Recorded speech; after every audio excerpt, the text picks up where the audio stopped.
Hi, how are you? Today we're going to draw a European country which is called the Latvia, and its map here you can see a white background and the country map and the neighbors already written here. After we draw the white outlines and the outlines of the map, then later we're going to put the color inside. Then we're going to analyze the neighborhoods and talk about the environment and the precautions and other demographic things about that country if you want to travel and if you have the geographic course. All right, so usually the map of a country doesn't change over the time unless there are special circumstances.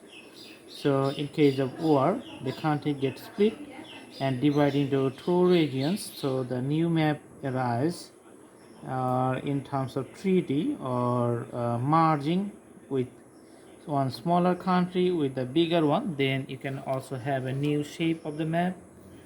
So the drawing of the Latvia is here, and if there are no special circumstances, then the map remains the same. So usually most of the countries have the same map for like last 100 years, so this didn't change.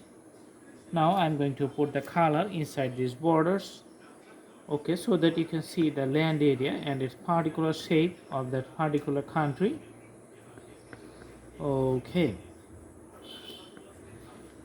all right, I'm using the crayon colors because this is very easy to use and you can cover a long and big area within a very few small amount of time. So there's the beauty of these types of drawings. Okay,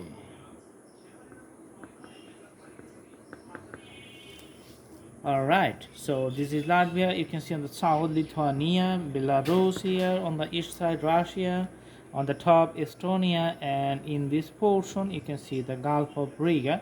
That means the water body in this side, and otherwise everything looks good. So usually you can see as it has the borders with the Russia, so the environment and the temperature is going to be cold. So if you want to travel in that country, take precautions against the cold, take the medicine and all the warm clothes because you're gonna need to have it. And that's it. So I hope you like the video. Have a good day.